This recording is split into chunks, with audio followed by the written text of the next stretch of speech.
Results आ गए, 10वीं class खत्म, मामला फिट। तुम हीरो वाली फीलिंग में हो और होनी भी चाहिए। तुमने मेहनत की, तुम्हारे पेरेंट्स प्राउड हैं और हर तरफ सेलिब्रेशंस हैं। पर जल्दी ही बड़ा सवाल सामने आता है, साइंस, कॉमर्स, आर्ट्स। अचानक से हर किसी की अपनी राय होती है, अंकल, पड़ोसी, कजिन। तुम एक चॉइस लेते हो या शायद तुम्हारे लिए ले ली जाती है। नई बुक्स, नई यूनिफॉर्म, बड़े होने का एहसास। 11वीं क्लास सुनने में सीरियस लगता है। तुम तैयार महसूस करते हो या तुम्हें ऐसा लगता है? पहली कुछ क्लासेस एक लहर की तरह आती हैं। टीचर्स तेज बोलते हैं, चैप्टर्स मोटे लगते हैं। ये 10वीं क्लास नहीं रही अब। ये जंप बहुत बड़ा है, एक जाने पहचाने तालाब से एक बहुत बड़े समंदर में। 10वीं क्लास एक स्प्रिंट थी। ये एक ऐसी मैराथन लगती है जिसके लिए तुमने ट्रेनिंग नहीं की। एक्साइटमेंट कम हो जाता है, एक नई फीलिंग अंदर आती है, वरी, शायद डर। Welcome to class 11। असली रेस तो अब शुरू हुई है। 10वीं क्लास के टीचर्स याद हैं? वो तुम्हारा नाम जानते थे, होमवर्क के लिए पीछे पड़ते थे, तुम्हें गाइड करते थे। अब क्लासरूम बड़ा है, ज्यादा चेहरे, कम पर्सनल अटेंशन। तुम कई लोगों में से एक हो, अचानक तुम अकेले हो। ये एक अजीब नई फीलिंग है, थोड़ा खो जाने जैसा। प्रेशर चुपचाप बनता है, पेरेंट्स से, खुद से, सोसाइटी से। हर कोई एक्सपेक्ट करता है कि तुम शाइन करते रहो, पर रूल्स बदल गए हैं और किसी ने तुम्हें नई रूल बुक नहीं दी। 11वीं में अकेलापन एक चुपचाप दोस्त बन सकता है। पुराने फ्रेंड्स शायद अलग स्ट्रीम्स या स्कूल्स में हो, नए फ्रेंड्स बनाने में टाइम लगता है। हर कोई बिजी, स्ट्रेस्ड लगता है।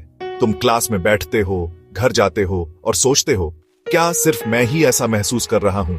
बड़े सवाल पॉप अप होते हैं। मेरे लिए कौन सी स्ट्रीम बेस्ट है? क्या मैं स्मार्ट इनफ हूं?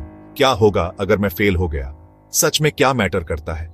11वीं क्लास सिर्फ सिलेबस ही नहीं फेंकती, ये लाइफ क्वेश्चंस भी फेंकती है। जवाब ढूंढना इस नई रेस का हिस्सा है। तुम अपनी टेक्स्ट बुक खोलते हो, फिजिक्स, अकाउंटेंसी, हिस्ट्री। चैप्टर्स कभी ना खत्म होने वाले लगते हैं, हर एक पहाड़ जैसा। कॉन्सेप्ट्स सिर के ऊपर से निकल जाते हैं। ये बिल्कुल नई लैंग्वेज है। तुम स्टडी करने की कोशिश करते हो, पर ऐसा लगता है जैसे डूब रहे हो। पहला यूनिट टेस्ट आता है। तुमने सोचा था तुमने स्टडी की है, पर मार्क्स कुछ और ही कहते हैं। रेड सर्कल्स, लो स्कोर्स, डिसअपॉइंटमेंट। ये नया है, ये डरावना है। 10वीं में तुम्हें पता था स्कोर कैसे करना है। यहां पुरानी ट्रिक्स काम नहीं करती। फेल होने का डर रियल बन जाता है, एक डरावनी संभावना। तुम दूसरों को कोप करते देखते हो, या शायद वो इसे बेहतर छिपा रहे हैं। टीचर आगे बढ़ जाता है, पर तुम अटके हुए हो। एक बैकलॉग बनता जाता है, धंसती हुई रेत की तरह। पैनिक फुसफुसाता है, तुम ये नहीं कर सकते। तुम्हारे कॉन्फिडेंस को झटका लगता है। तुम खुद पर, अपनी चॉइसेस पर डाउट करने लगते हो। क्या ये स्ट्रीम एक मिस्टेक थी? 10वीं क्लास की जॉय दूर की लगती है, 11वीं की रियलिटी कड़वी है। मार्क्स, मार्क्स, मार्क्स, बस यही सुनते हैं हम कभी कभी। 10वीं क्लास नंबरों के बारे में थी, पर 11वीं तुम्हें कुछ ज्यादा जरूरी सिखाती है। मार्क्स सिर्फ नंबर्स हैं, वो तुम्हें डिफाइन नहीं करते या तुम्हारी कीमत नहीं बताते। ज्यादा क्या मैटर करता है? तुम्हारा माइंडसेट। तुम फेलियर पर कैसे रिएक्ट करते हो? क्या तुम गिव अप करते हो या उठ खड़े होते हो? रोते हो या फिर ट्राई करते हो? यही असली टेस्ट है। तुम्हारा एटीट्यूड तुम्हारी सुपर पावर है, किसी भी फार्मूला से ज्यादा पावरफुल। कम स्कोर एक पंक्चर टायर की तरह है, वो तुम्हें रोकता है, पर तुम्हारी जर्नी खत्म नहीं करता।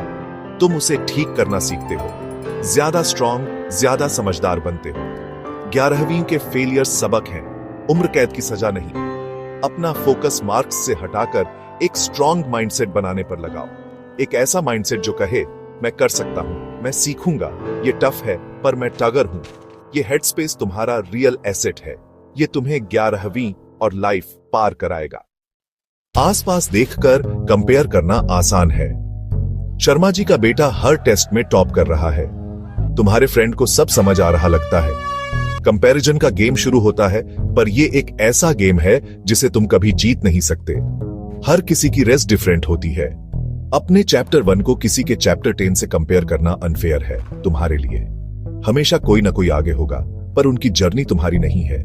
अपनी लेन, अपनी प्रोग्रेस पर फोकस करो। कल से बेहतर बनो, किसी और से बेहतर नहीं। ये रियलाइजेशन एक टर्निंग पॉइंट है, समझदारी का एक पल। पेशेंस तुम्हारा नया बेस्ट फ्रेंड है। 11वीं में सीखने में टाइम लगता है।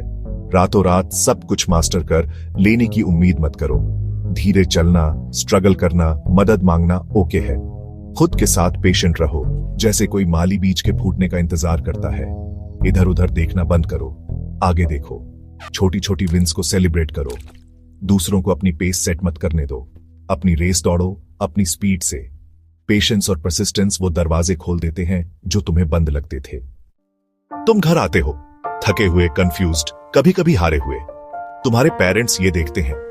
हो सकता है उन्हें नया सिलेबस या एग्जाम पैटर्न समझ ना आए, पर वो तुम्हें कुछ और दे सकते हैं। वो पूछते हैं, तुम्हारा दिन कैसा था? शायद तुम्हारी मॉम तुम्हारा फेवरेट स्नैक बनाती है। शायद तुम्हारे डैड तुम्हारे साथ चुपचाप बैठते हैं। उनके पास हमेशा सॉल्यूशंस नहीं होते, और दैट्स ओके। उनका होना ही एक कंफर्ट है, एक साइलेंट हग, एक सेफ स्पेस। फ्रस्ट्रेशन के पल भी हो सकते हैं। वो पूछ सकते हैं, तुम और ज्यादा स्टडी क्यों नहीं कर रहे? ये केयर से आता है। वो तुम्हारे लिए बेस्ट चाहते हैं, पर वो भी तुम्हारे साथ इस फेज से गुजर रहे हैं। उनसे बात करने की कोशिश करो, अपने स्ट्रगल्स शेयर करो, सिर्फ एकेडमिक वाले नहीं, बल्कि तुम कैसा फील कर रहे हो वो भी। ये फैमिली मोमेंट्स मैटर करते हैं। वो तुम्हारे तूफानी समंदर में एंकर की तरह है। जब शब्द कम भी होते हैं, तब भी उनका तुम पर बिलीफ एक पावरफुल फ्यूल होता है। याद रखना, they are on an your team always. Tuition classes, महंगी बुक्स, लगता है सबके पास है, पर क्या हो अगर तुम्हारा बजट टाइट हो? क्या इसका मतलब है तुम सक्सेसफुल नहीं हो सकते? बिल्कुल नहीं। तुम्हारा सबसे बड़ा रिसोर्स तुम्हारे वॉलेट में नहीं है, वो तुम्हारे अंदर है। सेल्फ डिसिप्लिन फ्री है। इंटरनेट तुम्हारी लाइब्रेरी है। यूट्यूब पर फ्री लेक्चर्स हैं। एनसीईआरटी बुक्स तुम्हारी फाउंडेशन है, उन पर महारत हासिल करो। Online forums, free notes, question papers, knowledge के डिटेक्टिव बनो। इसमें एफर्ट और डिसिप्लिन लगता है, पर यह पॉसिबल है। एक प्लान बनाओ और उस पर टिके रहो, तब भी जब मन न करे। छोटे गोल्स सेट करो, उन्हें अचीव करो, डिस्ट्रैक्शन से बचो। अपने बॉस खुद बनो, अपने मोटिवेटर खुद बनो। ये हार्ड है, पर इससे कैरेक्टर बनता है। जब तुम खुद पर रिलाई करते हो तो तुम कॉन्फिडेंस, रेसिलियंस, रिसोर्सफुलनेस बनाते हो। ये स्किल्स फॉर लाइफ है, सिर्फ क्लास 11 के लिए नहीं। पैसों की कमी को एक्सक्यूज मत बनने दो, इसे अपना चैलेंज बनने दो, और ज्यादा डिसिप्लिन्ड और ज्यादा क्रिएटिव बनने की वजह तुम जितना सोचते हो उससे कहीं ज्यादा स्ट्रांग हो। 11वीं क्लास टफ है। ये तुम्हें पुश करती है, टेस्ट करती है, कभी कभी तोड़ भी देती है, पर ये तुम्हें बनाती भी है। ये साल सिर्फ एकेडमिक्स के बारे में नहीं है, ये इस बारे में है कि तुम कौन हो और तुम क्या बन सकते हो, ये डिस्कवर करने के बारे में है। तुम टाइम मैनेज करना, प्रेशर हैंडल करना, फेलियर का सामना करना और उससे उबरना सीखते हो। तुम मदद मांगना सीखते हो, इंडिपेंडेंट बनना सीखते हो, अपनी स्ट्रेंथ्स और वीकनेसेस जानना सीखते हो। ये लाइफ स्किल्स है, किसी भी फार्मूला से ज्यादा वैल्यूएबल। ये 11वीं क्लास का हिडन करिकुलम है। तुम अकेले नहीं हो, लाखों स्टूडेंट्स यही कंफ्यूजन, प्रेशर और डाउट महसूस करते हैं। Reach out, friends, teachers, family से बात करो, अपने स्ट्रगल्स शेयर करो, इससे हेल्प मिलती है। ये एक्सपीरियंस मुश्किल होने के बावजूद तुम्हें शेप कर रहा है, जैसे प्रेशर में डायमंड बनता है। ग्रोथ हो रही है तब भी जब तुम उसे देख नहीं पा रहे हो। तुम्हारा माइंडसेट तुम्हारा अल्टीमेट वेपन है। ये सबसे स्मार्ट होने के बारे में नहीं, बल्कि सबसे ज्यादा डिटरमिन्ड, परसिस्टेंट, पॉजिटिव होने के बारे में है। क्लास 11 तुम्हारी रेस है, इसे अपने तरीके से दौड़ो।